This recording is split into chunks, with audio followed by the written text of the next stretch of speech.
In this movie, I am going to show you how to create motion graphic in Photoshop. As you see here on screen.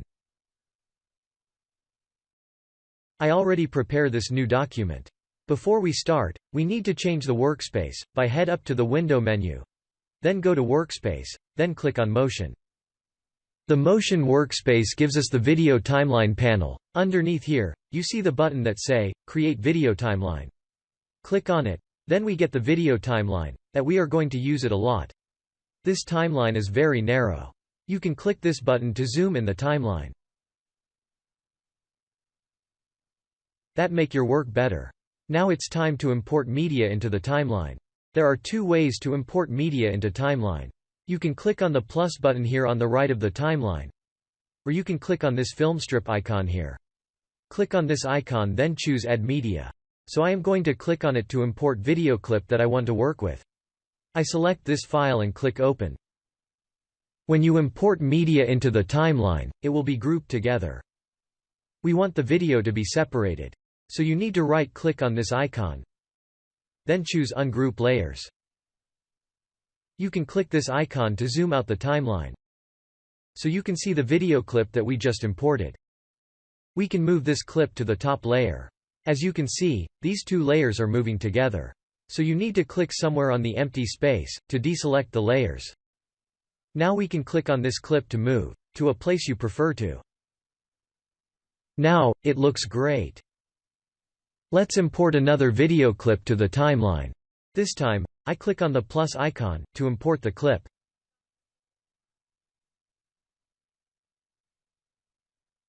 As you can see, the new clip is also grouped with the old one. So, we need to ungroup them. Now the layers are separated. We need to click somewhere on the empty space to deselect them. Now we can move the clip up here. The next step we need to do is to blend this clip. So we can see it through. The blending mode that we are going to use, is the multiply blending mode. What we need to do is to make this background into white. So we can blend perfectly with the multiply blending mode. We use a quick selection tool up here. Let's start to select it.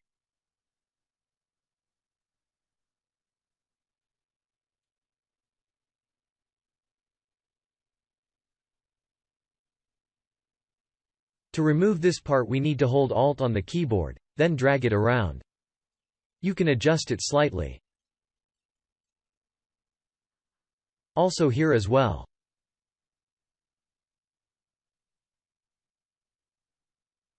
Okay, the selection is active. Let's click on this button up top. That says Select and Mask. Let's move this property panel here to the right. And move the canvas here to the middle. Click on this drop-down list. Let's choose on white, so we can see what is going on. We can adjust the radius a little bit. Smooth slider just a bit. And the feature as well. Underneath here, set the output to select, then click OK button. While the selection is active, then go to Select menu up top and click Inverse, or, you can use keyboard shortcut, Ctrl+Shift+I. Now the background is selected. Click on the adjustment layer to add a white color background. By select the solid color up top. Then you can change the color to white. Now the background is changed to white. As I mentioned earlier, the white color background will be perfectly blending with the multiply blending mode. Before we do that, we need to convert these two layers to Smart Object. Let's select this top layer, and shift-click the one underneath. Then go to Filter on the menu bar up top, and choose Convert for Smart Filters. On the dialog, click OK button to accept it. Now it is combined into one layer. What we need to do next is to change the blending mode from the normal to multiply. It is perfect. Let's change the current tool to selection. To scale and rotate the clip, to fit to the page. The layer is selected, so we go to Edit on the menu bar, then choose Free Transform command.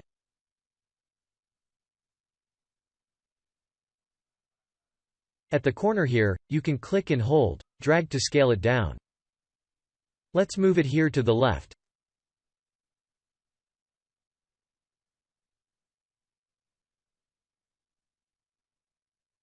And we can rotate it to the desired position, until you're happy with it.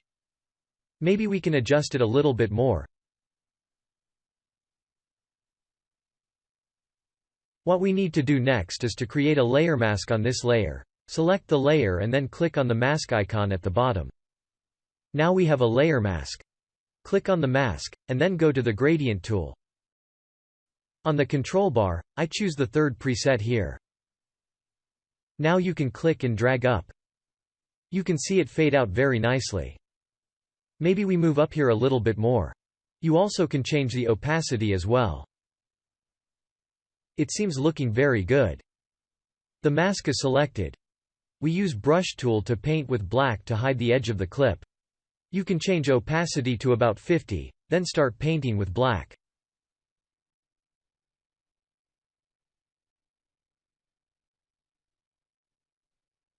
It looks very good.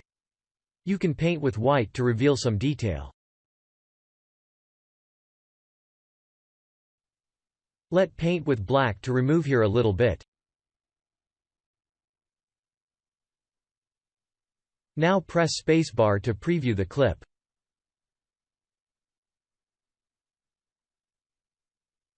There is an error. I knew it, but I wanted to show you how to solve this problem when you work with your own project.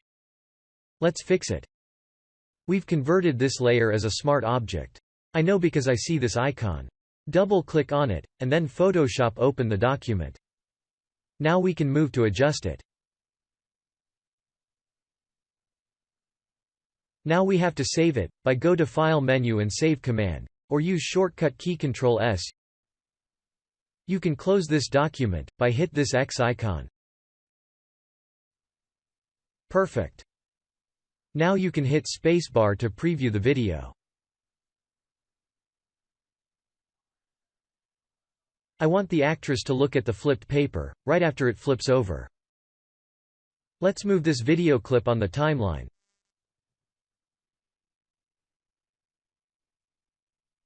Let's hit spacebar to play it again. I think we need to move it a bit more to the right. Let's preview it one more time. It looks much better. I think it is better to move this clip a bit to the left, so it one overlaps with piece of paper. Before we do that, we need to click on this link icon to disconnect with the layer mask, so you can move only the video clip. Let's preview it.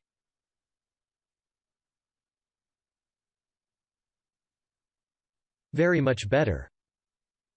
I think it is time to render the video, but before we do that, we need to trim the timeline to fit with the clip. Let's play one more time to see how it works.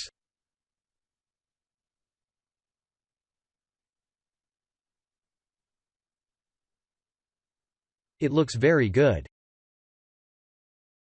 Let's render this video, so we can share on our social media. Click on the Show Me More button here, then choose Render Video.